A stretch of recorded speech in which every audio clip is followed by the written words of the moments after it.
Radio Educación presenta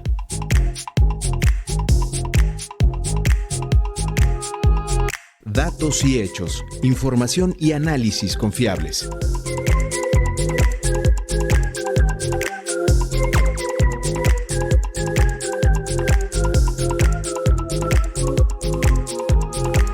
En la entrevista nos acompaña el psicólogo y activista social Sergi, con quien nos enlazamos hasta Barcelona para charlar acerca de las movilizaciones en España por el alza de las tarifas de energía eléctrica. En el reportaje hablaremos del caso Scherer Hertz Sánchez Cordero. En el comentario reflexionaremos acerca de la sentencia para la libertad de Alejandra Cuevas Morán y Laura Morán. En el ámbito internacional hablaremos de la lucha de las mujeres en Pakistán. Disfrute de la selección musical.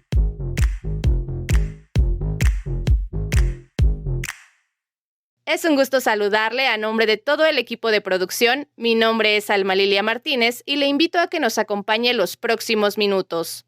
Puede ponerse en contacto con nosotros enviando un mensaje de WhatsApp a los siguientes números: 55 41 41 19 25 o al 55 12 33 29 15. ¿Está lista la entrevista? Escuchemos.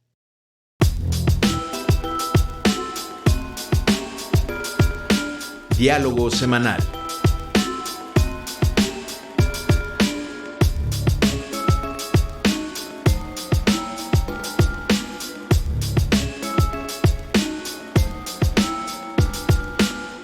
Estamos con un analista, psicoanalista y luchador social que conoce muy bien México porque ha estado acá con nosotros, con el Ejército Zapatista de Liberación Nacional y haciendo otras actividades, Sergi, que vive en Barcelona. Y nos comunicamos con él porque hemos visto, Sergi, una serie de noticias acerca de España, básicamente de Madrid, que hubo una manifestación de cientos de miles de personas por el aumento en el gas y en la electricidad. Luego hubo un paro de transportistas que ya va este miércoles 23 en 10 días. Y luego también dijeron los pescadores de diverso tipo que ellos pararían porque no pueden seguir así. Y hoy nos encontramos el 23 que estamos grabando esta entrevista, que puede haber desabastos en España. ¿Qué nos dices al respecto y de qué se trata?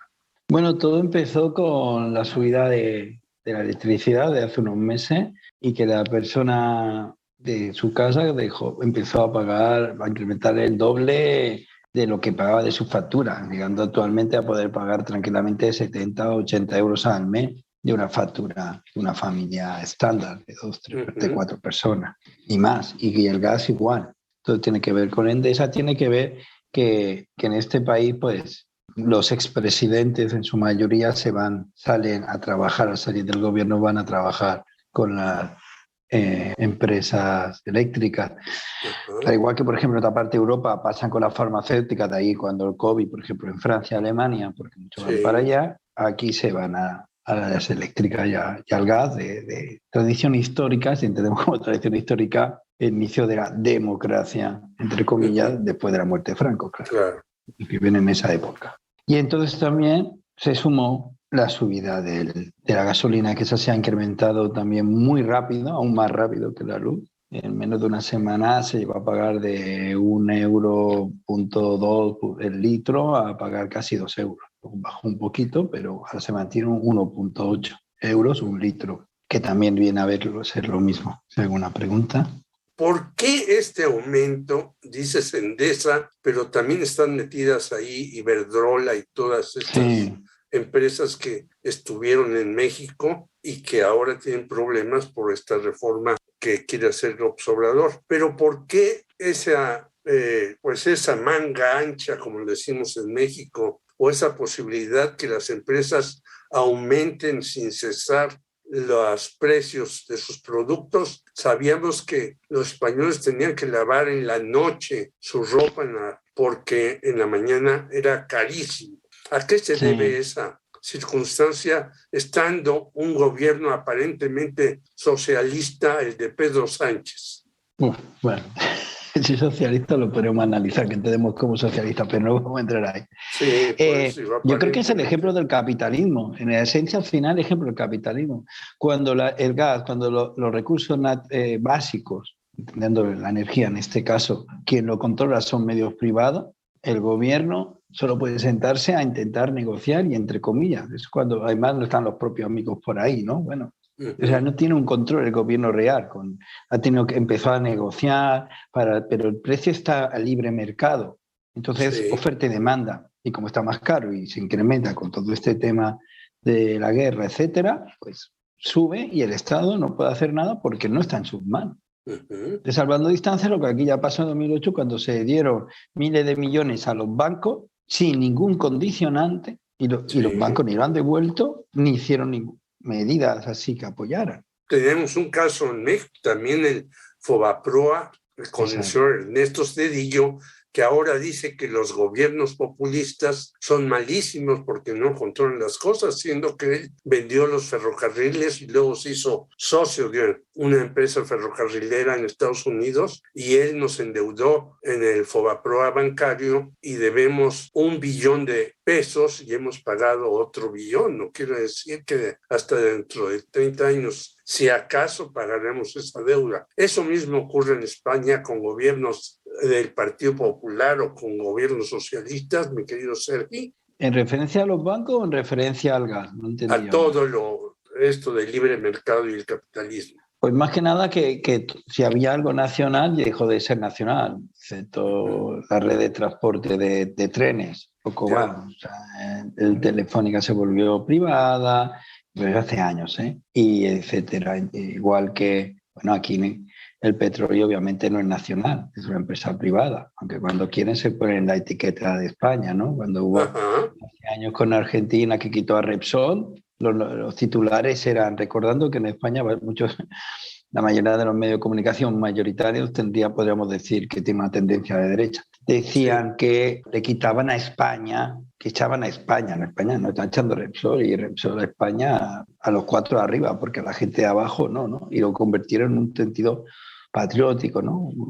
Y así, pero realmente no. Realmente son cuestiones privadas. Que haya gente que estuvo en gobiernos en los comités de esas empresas, ya es otra cosa, con los consejos administrativos, como lo llaman, es otra cosa, pero a la práctica el gobierno no tiene mano directa, en tanto que no hay un control directo al menos. Ya. Mucho hace de mediador entre patronal y sindicato. ¿Y qué ha ocurrido en estas manifestaciones? Porque vimos que en estas manifestaciones también estuvieron el Partido Popular y Vox como protestando en contra de Pedro Sánchez, planteándolo como el malo de la película, pero en realidad, por lo que tú dices, hay muchos malos en esas películas, que es un puñado y el pueblo es el que está sufriendo todos esos agravios. Bueno, es que Vox y el PP aprovecha cualquier cosa para meterse con el PSOE y vender algo que no cumple. Es decir, cuando el PP gana 2010, cuando gana Rajoy, que es Zapatero, dijo una medida que no iba a hacer y hizo lo contrario 5 meses después, 2 meses después, que si no iba a subir impuestos, que si no sé qué, hizo lo contrario a cabo de 2 días. Es decir, dicen una cosa, cuando tienen el poder cambian, porque ya tienen el poder y como no pasa nada, porque una vez están en el poder pueden estar 4 años haciendo lo que quieran y como mucho el castigo es que no se les deja volver a salir, ¿no? Pero bueno. Oye, ¿y estas manifestaciones no han empezado a crear vínculos comunitarios entre, como tú los viste aquí del EZLN, para oponerse a estas medidas capitalistas? Ojalá, pero no creo que sean tan coordinadas. Creo que está demasiado sectoralizado, porque también, como te comentaba antes, también está en huelgas de educación y no están vinculadas con la de transporte. Entonces no hay una visión de clase, hay una visión sectorial, ¿no? Los pecadores por un lado, los transportistas por otro. Creo que está bastante lejos de ser algo estructurado, porque además no piden un cambio del sistema, lo que está pidiendo es, pues, por ejemplo, como para el autónomo, porque claro, el autónomo, si quiero explico un poco no existe en México. En México existe el freelance, ¿no? Pero el freelance no tiene que pagar para trabajar. Un autónomo sí. Ya. La diferencia. Hay que pagar una cuota, ganes lo que ganes, de 200 y pico euros. Da igual lo que ganes. Para poder ejercer por tu cuenta es como si aquí un freelance tiene que pagar el equivalente de casi 6.000 pesos mensuales para poder ejercer por su cuenta. Eso es lo primero que paga. O sea, si luego tú pones un puesto en la calle, pagas tú esa cantidad para que puedas vender lo que tú quieras ahí. Sí, pero después tienes que quitarte el 20% de todo lo que ganes cuando declaras, que no te pueda desgravar. Además. Pero la primera está la cuota, gane lo que gane. Da igual que gane 5, 10, 20, está esa cuota. Claro, lo digo porque muchos de los transportistas son autónomos. Ya. Y están quejando porque, claro, si incrementa la gasolina, incrementa tal, pero claro, si incrementan el costo, la empresa o la gente puede buscar los servicios de otros. Y como esas empresas pueden competir con el autónomo por una cuestión de que tienen más margen, porque pueden, de hecho, lo que piden es que que se prohíbe hacer costo de los transportes más baratos que lo que valdría el propio costo de hacerlo. O sea, si el transporte con gasolineta vale 100, que no ofrezcan 90 para hacer el trabajo, porque así competirían quitarían al autónomo, así simplificando, es una de las cosas que dicen, más obviamente un apoyo por el tema de la gasolina, también otras cosas que acepten las enfermedades laborales que tienen que ver por el trabajo de desgaste de camiones como enfermedades, o sea, lo llamadas enfermedades profesionales, que entonces te dirán 100% si te tiene una enfermedad, que la baja. Hace rato dijiste que hay un problema en la educación. Ese no se ha reflejado tanto en México. ¿Qué ocurre? ¿Qué sucede allá en la educación? Por ejemplo, está pasando en Cataluña, porque es tener una ley de reforma de una serie de cosas en primaria y secundaria. De tema, por ejemplo, del currículum, quitar más cosas de horas humanísticas y artísticas. Ya. Por ejemplo, también qué va a pasar con las instrucciones, con los refuerzos, con las ratios se reducieron por el tema COVID, qué va a pasar ahora que se acaba el COVID y otra serie de cosas que se están manifestando. Interino, bueno, de estructura más interna. Pero eso, por ejemplo, está pegando fuerte en Cataluña. En cambio, claro, la otra lo tapa. Eso de ahí diferentes movimientos de queja de diferentes cosas, ¿no? Es como en México que se han quitado materias de humanidades y luego se da cuenta la gente que tenían razón de ser, civismo, ética, y esas se quitan para dar algunas cosas de oficios para que la gente pueda tener algún trabajo mal pagado después. ¿Eso es lo mismo que sucede en España? No, más bien están quitando de currículum de lo humanista, están quitando a poner cosas más técnicas, en el sentido más de ciencias, más en visión de lo que querría una empresa, digamos, más que de la creación, de la educación entendida como opción de la persona y su formación, ¿no? Humana. ¿Y tú que eres psicoanalista, cómo ves? Bueno, psicólogo, soy psicoanalista. Bueno, ¿cómo ves la conciencia social ahora? Ya que estuvo antes Podemos en el gobierno, ya salió y demás. No, Podemos no salió. Salió Pablo Iglesias. Podemos sigue. Pero ¿cómo ves? De ahora el icono, Pablo Iglesias se retiró, bueno, y han seguido otras personas. Montero, ha seguido otra gente. Pero ha habido cambios importantes para la sociedad, estando el Partido Socialista Obrero Español y Podemos en el gobierno. Bueno, importantes y estructurales, no. Si hablamos de como dirían los amigos de la Selva de la Candona, capataces más simpáticos, sí. Son más simpáticos, pero menos tratan de... O sea, cambios estructurales, no, claro. Lo que hay es eso, ayudar en unas cosas, ayudas en unas cosas, sí. A ver, lo que ha obligado, simplificando mucho, es que a ver Podemos, con fuerza, el PSOE se ha sentido presionado, esa sensación queda fuera porque no es la misma política la de Sánchez que la que hizo Zapatero, me baso en eso, ya no voy a entrar más, de ser más social, porque tiene ahí ese punto de pelear en ese espacio y demostrar que también son sociales. La sanción que da por las políticas aplicadas. Ella podría contextualizar que por épocas, pero a la práctica esa ha llevado a que sea más de izquierda el PSOE. ¿Y cómo ves? Pero más izquierda, más cosas sociales. Dice Pedro como Sánchez... ejemplo, subir el salario mínimo. Eso ha aumentado el salario mínimo con esto. Yo estaba... Pero Pedro Sánchez dice que él lo más que puede hacer, dar ciertas ayudas sociales a la gente en lugar de evitar que siga subiendo el precio de los combustibles. ¿Cómo ves tú esa propuesta de Pedro Sánchez? Como la que hizo, es que hizo algo parecido con el tema de la electricidad, el pagar un dinero que asumían ellos, pero aún así sigue el incremento. Esto es ponerle un parche a un barco que se está hundiendo. En fin, volvemos a lo mismo. Sí, mientras, en mi opinión, si los recursos naturales los lleva empresas privadas, el gobierno no tiene control sobre ellos. Así es. Ni cada vez menos. Entonces puede hacer unas leyes, pero están apretados. Porque luego le van a apretar los lobbies, los bancos, los no sé qué. ¿Y tú no ves que haya un movimiento muy potente para meter en orden a esas empresas privadas? No, creo. Bueno, presionar un poco toma y daca, pero es decir, eso luego con lo indignado. Después de ahí salió Podemos. Y ese tipo ahora, de... Que ahora no creo que haya tanto, la sensación que tengo yo, pero tampoco, claro. Que insisto, son cosas, la queja es que si la gasolina ha subido, que si la luz ha subido, que si, pero no hay un tema de la transformación de fondo. Tú no ves propuesta en el gobierno, sí, de medio alternativo, si quieres, ya, minoría, pero no hay de fondo una visión, pues, que ¿por qué no podemos tener el control de los precios? Porque la libertad del libre mercado, ¿no? Es lo que dicen, y que esto sería populismo. Y tú que has vivido en México, ¿cómo ves desde allá esta propuesta de reforma eléctrica de López Obrador? Bueno, no, me da cuenta un poco, que no la he visto, honestamente, lo nuevo, ¿verdad? Pero ¿crees que sí sería más importante, por lo que dijiste anteriormente, que el Estado o el gobierno tenga en sus manos una serie de empresas para que los precios no suban tanto?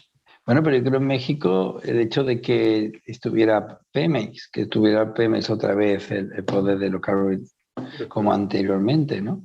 Pero eso de carburos, quería decir. Sí, bueno. Que eso es con la reforma que ella se quitó, ¿no? Y creo que sí. Eso sería lo que habría que volver. Pues se trata de volver un poco, pero los medios de derecha, por ejemplo, claro, Reforma dijo, es que si una gasolinera Shell vende el litro a 30 pesos y está como en 22, 23, pues tiene razón, porque es una iniciativa privada y no hay que coartar la libertad de la iniciativa privada. ¿Qué opinarías de eso, mi querido Sergi? Que sí, que pues yo creo que hay que tener un control, porque la privada en realidad bajo la libertad no hay libertad, porque es que la privada está mandando 3. Solo que la libertad la tienen ellos, pero el resto no tenemos libertad para opinar. Hace mucho tiempo muchos movimientos sociales. Aquí, por ejemplo, yo recuerdo decía Arcadi Oliver, no sé si lo ubica, esto en paz descanse, es muy importante aquí en Cataluña. Pero no era el único que lo decía, que lo que en vez de votar a los presidentes igual deberíamos de votar a los presidentes de los bancos, que son los que dirigen. Eso está bien. Pues es una buena propuesta, no solamente para España, sino para México. ¿Crees que esta crisis española puede estallar o puede ser controlada? Si estalla, por ejemplo, que lo dice, me recuerda a lo de Grecia, no creo. Llega a lo que pasó en Grecia. Porque yo creo que fue indignado, pero tampoco tengo ahí elementos. Estoy hablando aquí muy de opinión personal. Lo que puede pasar es eso, lo que está pasando, que cada vez hay un menor poder adquisitivo y cada vez hay mayor aumento de pobreza. Eso sí, ya está pasando, no es que vaya a pasar. ¿Cómo se va a solucionar eso? Pues no lo sé, porque como está el tema de la crisis, el tema de la guerra, también depende de lo que va a pasar en Ucrania. Pero aquí sí, la sensación es que aquí sí se está dando un levantamiento de la derecha, sí, de la extrema derecha, sí. Se están viendo las votaciones de hace 4 días en Castilla, Vox, y hasta los medios de comunicación, el voz y el poder que se da a cosas. Es decir, aquí, por ejemplo, se está diciendo que Ucrania, que Putin es comunista y que Podemos apoya a Putin, cuando lo que se estaba descubriendo es que dinero del gobierno de Putin, a través de otros lugares, había llegado a financiar a Vox, a través de asociaciones. Pero aquí se tapó en los grandes medios de comunicación eso y siguen insistiendo, de tal manera que una encuesta que se hizo hace un par de días, decía que el 44% decía que Putin era comunista, o sea, ¿cuál de los partidos tiene más? Y decía que Podemos, cuando Podemos, en la que, o sea, extrema derecha nada, ¿no? Pero lo venden como... Han salido todos corriendo que antes decían viva Putin, porque hay declaraciones de voz diciendo que Putin es lo mejor hace 4 días y eso lo han quitado y no le hacen eco en ningún medio. ¿Por qué? Pues ¿Quién lleva los estamos medios? Quizás en un mundo al revés. Te agradecemos, Sergi. Eso seguro, ya lo decía Galeano. Te agradecemos estas opiniones y creo que son muy importantes para México, para no dejarnos ir nosotros también con una serie de molinos de viento que no existen. Te mando un gran abrazo. Igualmente. Y que la pases bien allá en tu tierra, Cataluña. Hasta luego, Sergi. Muchas gracias.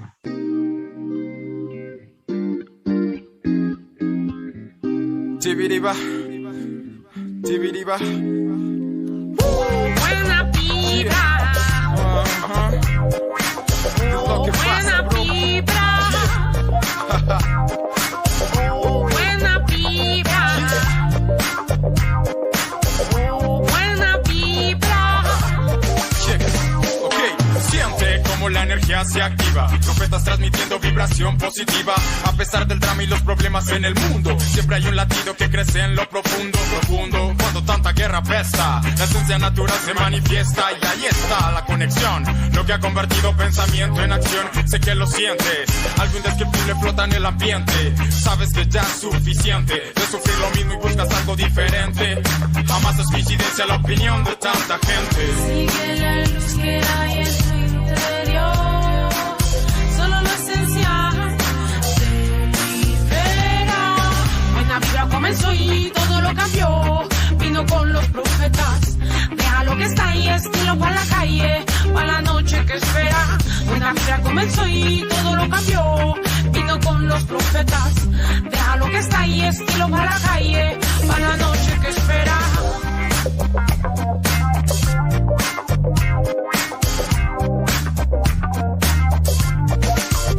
Ok, lo nuestro te pone a bailar y te libera. Lo mantenemos real como la vez primera. Entendimos que la paz se encuentra en uno mismo. Música consciente es nuestro mecanismo. Percibir el cambio como algo normal y no perder la conexión sobrenatural. Es contra natura toda esa locura, no hay cura, gente viviendo en hostilidad, es la verdad, man. Mientras el mundo involuciona, la racionalidad humana decepciona, pero hay algo que reacciona cuando la música mente se toma, es el brillo natural entre las personas. Sigue la luz que hay en tu interior. Solo lo esencial se libera. Buena vibra comenzó y todo lo cambió. Vino con los profetas. Deja lo que está ahí, estilo para la calle, para la noche que espera. Buena vibra comenzó y todo lo cambió. Vino con los profetas. Deja lo que está ahí, estilo para la calle, para la noche que espera. Compleja la situación en España, que sufre cada vez más degradación, y con el colapso a raíz de los altos precios de la electricidad y los hidrocarburos, el aumento llega ya al 500%. Como dice Sergi, mientras el Estado no negocie con los empresarios, esto va a continuar. Sigamos pendientes de lo que sucede en España. En la música escuchamos a Los Profetas interpretar Buena Vibra, de Antombo Georgette Langangui y Pablo Belalcázar Paz. Escuchemos ahora el reportaje de esta semana. Crisol informativo con Víctor Bárcenas. Disputas internas de alto nivel en la Cuarta Transformación.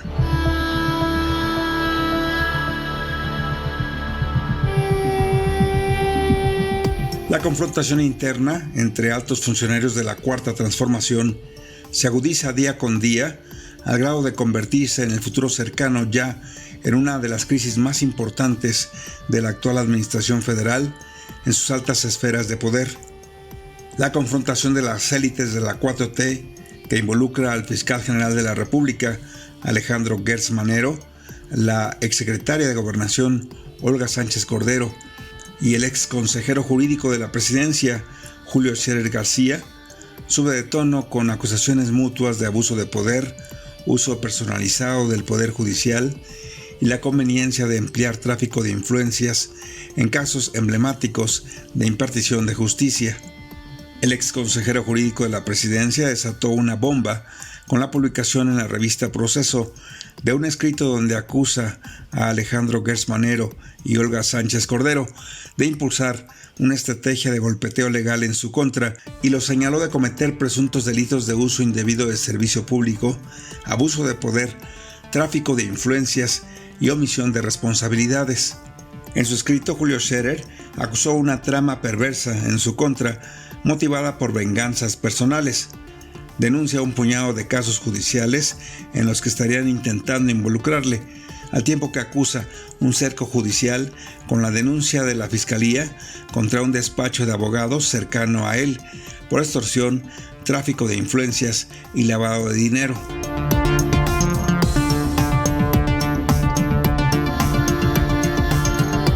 Particular mención merece el caso del abogado Juan Collado, encarcelado hace más de 2 años por lavado de dinero y delincuencia organizada. Scherer asegura que tras la denuncia de extorsión de Collado por casi $100 millones contra un grupo de abogados cercanos a él, se encuentra una trama de venganza de la ahora presidenta del Senado, Olga Sánchez Cordero.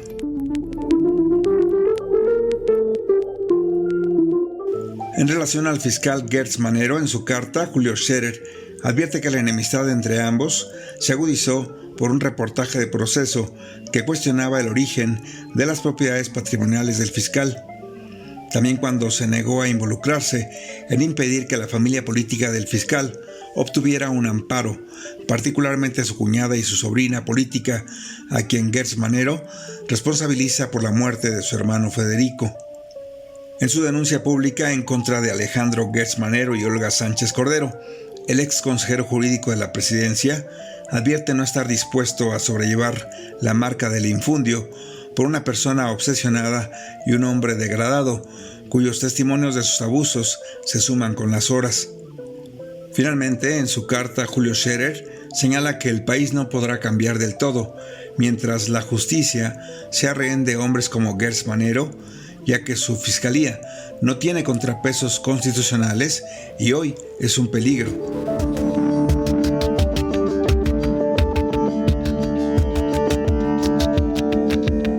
Hasta ahora el fiscal Gertz Manero no ha respondido directamente a las acusaciones de Scherer, mientras que la exsecretaria de Gobernación, Olga Sánchez Cordero, reconoce que tuvo diferencias de fondo con el ex consejero jurídico de la presidencia, pero en un mensaje de Twitter precisa: no voy a caer en el juego de hablar de las afirmaciones falsas que se hacen sobre mi persona y del actuar en mi cargo como secretaria de Gobernación para servir de distractor.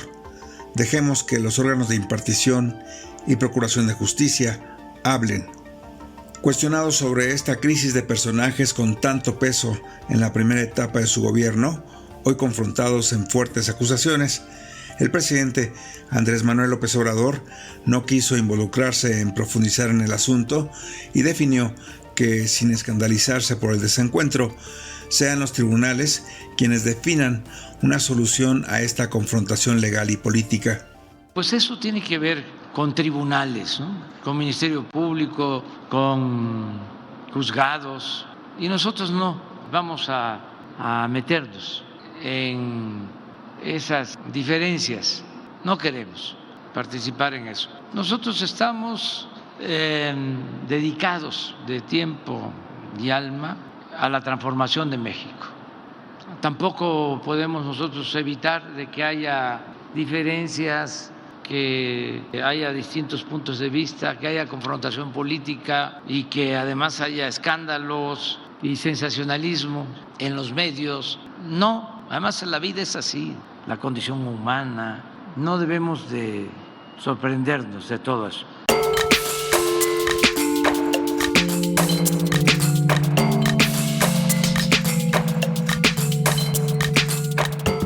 Aunque el presidente López Obrador ha minimizado la crisis y pleito legal de sus cercanos colaboradores, con tanto poder como el fiscal, la presidenta del Senado y el ex consejero jurídico de la presidencia, la confrontación tiende a aumentar y las voces que reclaman una decisión ejecutiva firme, como la destitución del fiscal general, cada vez cobran más fuerza.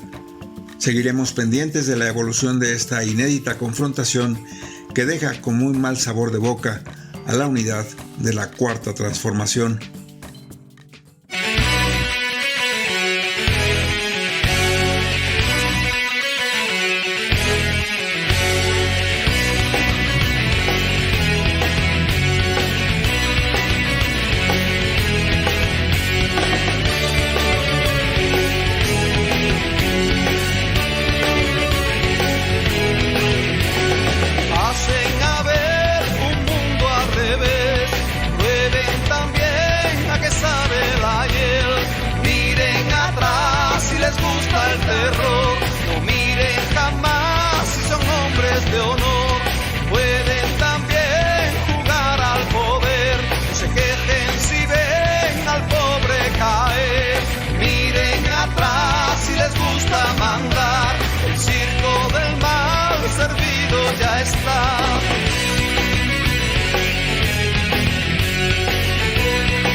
Pues sí, sigamos atentos a ver hasta dónde llega esta confronta y los daños colaterales que esto traerá. En la música escuchamos la canción Vivir por la Paz de Manuel Ibáñez, interpretada por Medina Zahara. Esperamos sus comentarios a través de un mensaje de WhatsApp a los siguientes números: 55 41 41 19 25 o al 55 12 33 29 15. Escuche usted el nuevo espacio Datos y Hechos, Información y Análisis Confiables. Lo invito a escuchar el comentario de esta semana. Adelante.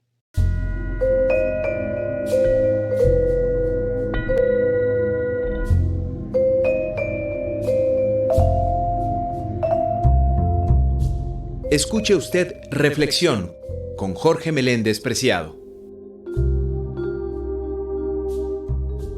Adiós a Hertz.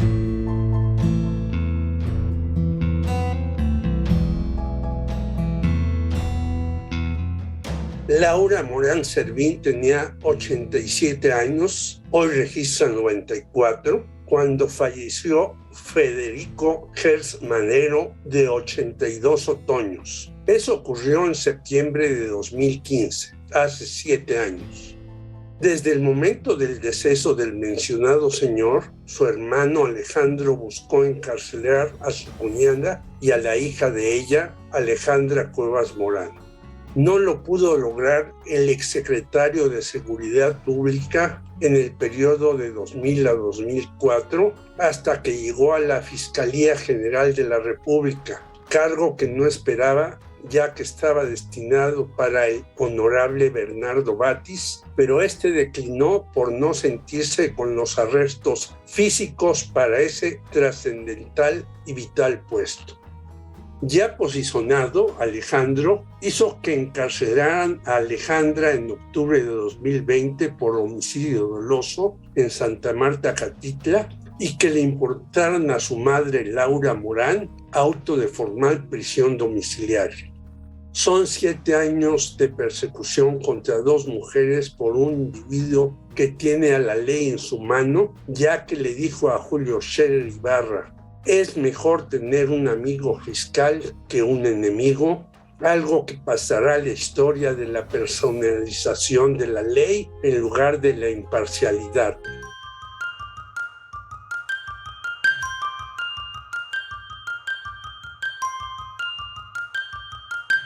La reciente sentencia de la Suprema Corte de Justicia de la Nación, que elaboró el ministro Alfredo Gutiérrez Ortiz Mena y dada a conocer el 23 de marzo, aunque se discutirá y votará el lunes 28 de este mes, otorga el amparo liso y llano a las 2 señoras agraviadas.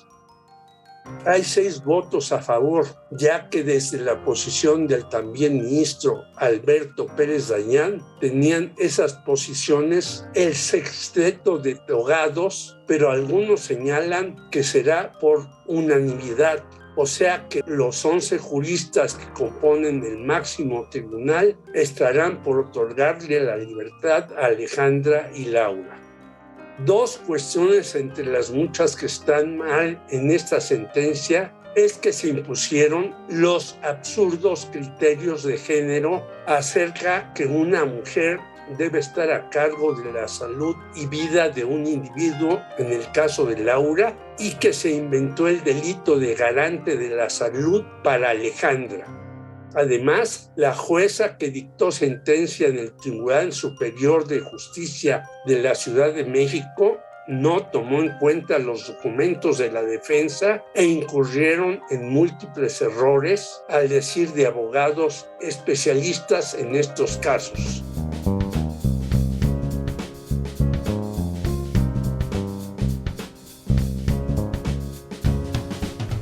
¿Por qué esta hazaña de un fiscal contra un par de señoras que han sufrido daños físicos y mentales en todo este tiempo a pesar de sus avanzadas edades?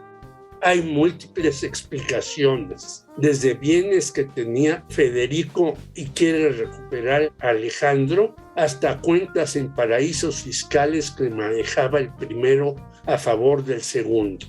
Todo puede ser o no falso. El asunto toral es que un fiscal que ha quedado de ver, pues sus casos emblemáticos como el de Emilio Lozoya y Rosario Robles están prendidos con alfileres y otros más intocados, no debió espiar al máximo tribunal judicial como lo hizo mediante la conversación que tuvo con su brazo derecho en la Fiscalía, Juan Ramos. Pronto se dice, sabremos quién grabó esa conversación, algo muy correcto, pero el hecho que la justicia mexicana esté envenenada no hace tener esperanzas de un pueblo que ha reclamado por ello muchos decenios y por lo mismo votó abrumadoramente por Andrés Manuel López Obrador en 2018. El puntual analista Eduardo Juchín señaló en su texto del periódico Reforma del 23 de marzo que en los tribunales de la Ciudad de México hay venta de sentencias, tráfico de influencias, aplicación de criterios absurdos, consignas emitidas por tribunales superiores e instrucciones del Poder Ejecutivo.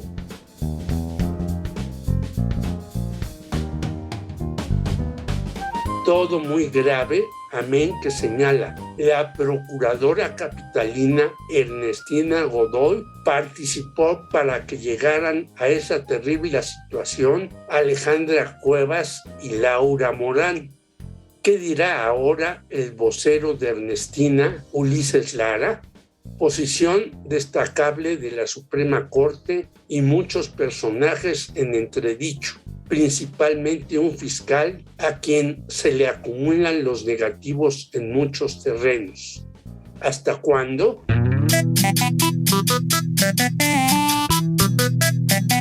Sudor, marica.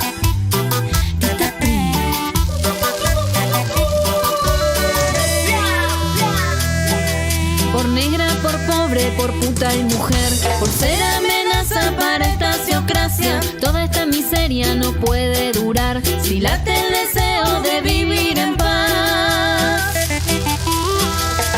Llego a loca torta, sucia desbocada, que tiemble la tierra de piba con ganas y acabar bien pronto con estas violencias. Vamos a cortar con tanta indiferencia. Lenguas insurrectas, cuerpos castigados, vivas y furiosas contra el patriarcado. Lenguas insurrectas, cuerpos castigados, vivas y furiosas contra el patriarcado. Todas las pibas con las palmas arriba. Cumbia marica. ¡Ay, qué rica! A tantos cipayos, rey de la pantalla, decimos que estamos en plena batalla. Sabemos que es menos con capa y espada que armando trincheras con esta manada. Un asco clasista inunda las revistas, los diarios del odio, opinión del montón. Son cuerpos vacíos, hit de la autoayuda, ni a palo bancamos toda esa basura. Lenguas insurrectas, cuerpos castigados, vivas y furiosas contra el patriarcado. Lenguas insurrectas, cuerpos castigados, vivas y furiosas contra el patriarcado. Lenguas insurrectas, cuerpos castigados, vivas y furiosas contra el patriarcado. Lenguas insurrectas, cuerpos castigados, vivas y furiosas contra el patriarcado. Vivas y furiosas contra el patriarcado. Estemos muy atentos a la decisión del tribunal sobre este caso el 28 de este mes. Y a propósito de lo que tratamos en nuestro reportaje, en la música escuchamos a Sudor Marica y Tita Print interpretar Vivas y Furiosas, composición de Sudor Marica. Puede comunicarse con nosotros a través de WhatsApp a los siguientes números: 55 41 41 19 25 o al 55 12 33 29 15. Escuchemos qué nos preparó Ricardo Mercado. Så mycket idéer och tankar och kurser man kan gå hur man So Belle tells her father Manifestato, quelle che ha... Pasaporte Internacional a cargo de Ricardo Mercado Bravo. La lucha de las mujeres en Pakistán.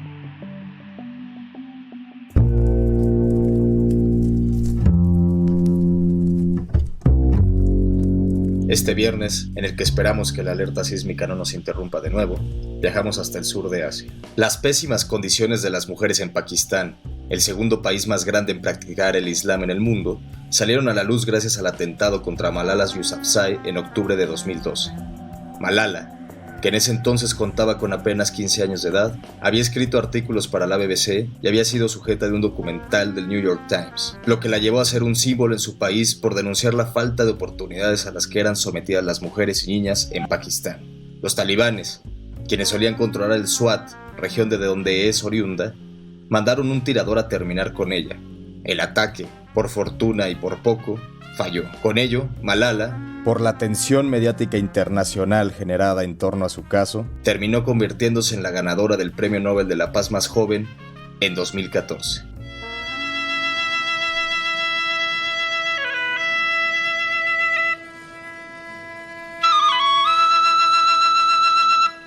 La situación de las mujeres pakistaníes, tras el brillo de Malala en la década pasada, quedó en el olvido hasta julio del 2021, cuando Zahir Jafer, hijo de un magnate, asesinó a Nur Muqaddam por negarse a casarse con él. Seguramente, Jafer pensó que saldría ileso de su crimen, pues estima que en su país son asesinadas alrededor de 1,000 mujeres al año por los llamados crímenes de honor, los que van desde la violencia doméstica, las violaciones y hasta ataques con ácido. Al final, el caso se volvió tan mediático que, el pasado 24 de febrero, Jafer fue condenado a muerte.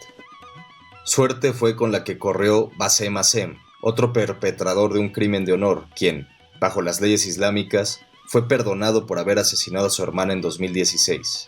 Kandel Balogh, influencer que fuera denominada como la Kardashian pakistaní, se volvió famosa y admirada por muchas de sus compatriotas por exponer sin tapujos su cuerpo y por negarse al matrimonio a través de las redes sociales. Tras revelar que se había reunido con un líder religioso en un hotel de Karachi, los medios pakistaníes se empeñaron en revelar su verdadera identidad. Salió a la luz que su verdadero nombre era Fawzia Azem, lo que provocó que su familia fuera acosada por la pequeña y conservadora comunidad rural donde radicaban en la región del Punjab. Ella huyó a Karachi hacia casa de sus padres en Shah Sadar Din por miedo a que la mataran. Sus miedos se materializaron porque su hermano Bassem no soportó las burlas y decidió restaurar el honor de su familia al asesinar a su hermana Kandel mientras dormía.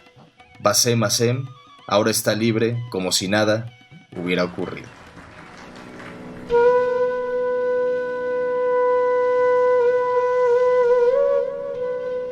Sin embargo, la ilusión de un mejor futuro para las mujeres pakistaníes, como Kandel Baloch, también viene del Punjab, de donde es Ayesha Malik, la primera mujer en lograr convertirse en jueza del Tribunal Supremo de Pakistán, y quien asumió el cargo a principios de este año.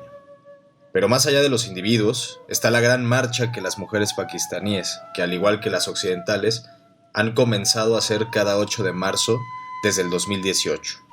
Las mujeres han hecho una versión del Violador eres tú, la canción chilena que ha dado la vuelta al mundo, y también han utilizado eslóganes que se presumían solo para occidentales, como mi cuerpo, mi decisión. Un faro de esperanza se empieza a prender en una sociedad donde solamente el 3% de los delitos de violencia contra la mujer son castigados.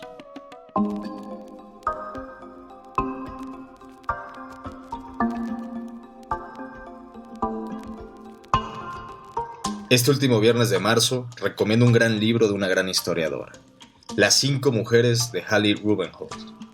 Desde 1888, la narrativa sobre los asesinatos en serie en el barrio londinense de Whitechapel se ha centrado en Jack el Destripador. El conocido asesino serial ha pasado a la historia por haber dado fin, de manera brutal, a la vida de 5 mujeres hace 134 años. Su mito ha crecido a tal punto que forma parte de la cultura popular de todo Occidente, mientras que la vida e identidad de las víctimas ha sido totalmente obviada.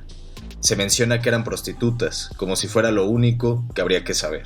Rubenhold desmonta no solo el mito sobre la supuesta profesión de estas 5 mujeres, sino que da luz sobre sus vidas y lo que las llevó a vivir en la zona más pobre de Londres en aquel tiempo, donde encontraron su fatal destino.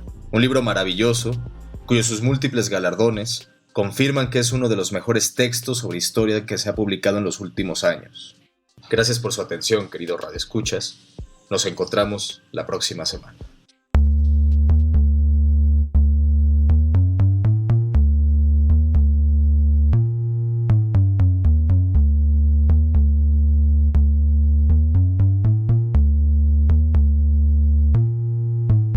Le pusieron un burka para silenciarla. Le pusieron un burka para no mostrarla. Le dijeron que Dios la quería casada. Le dijeron que Alá la quería callada. Le pusieron un burka para silenciarla, pero nadie pudo pararla. Le pusieron un burka para silenciarla, pero nadie pudo pararla.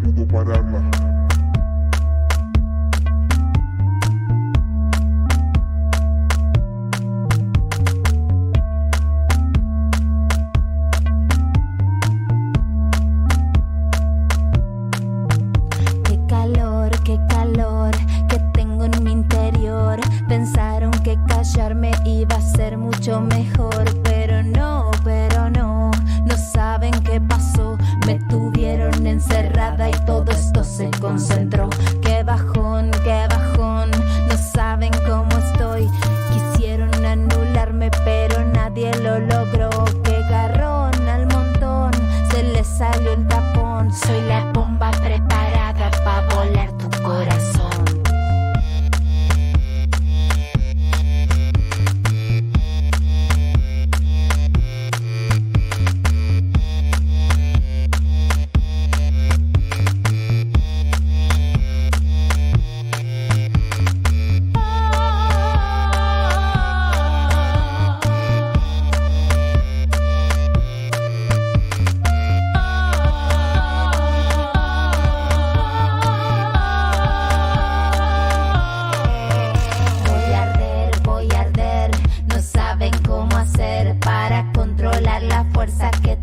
Todo este ser va a joder, va a doler, la van a ver nacer. La fuerza creadora es un vientre de mujer. libertó, libertó, Argentina libertó. Somos libres, pero ojo, no provoques al chabón. Libertó, libertó, Argentina libertó. Tu pollera está muy corta y si te violan fuiste vos. Las mujeres con los platos, los chabones gritan gol. Las mujeres con la ropa, los chabones gritan gol. Las mujeres con los niños, los chabones gritan gol. Los chabones gritan gol, los chabones gritan gol.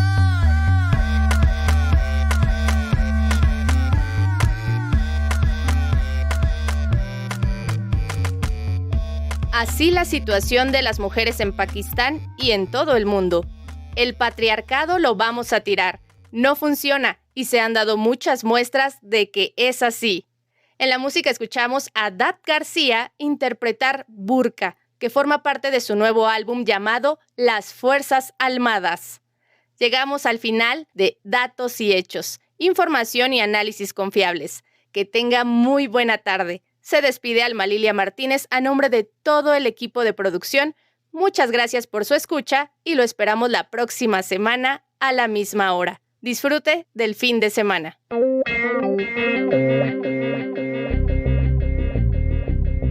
Esto fue Datos y Hechos, información y análisis confiables.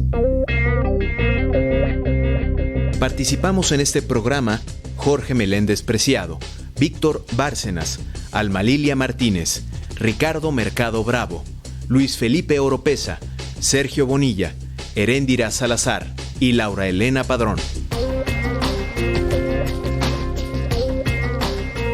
Una producción de Radio Educación.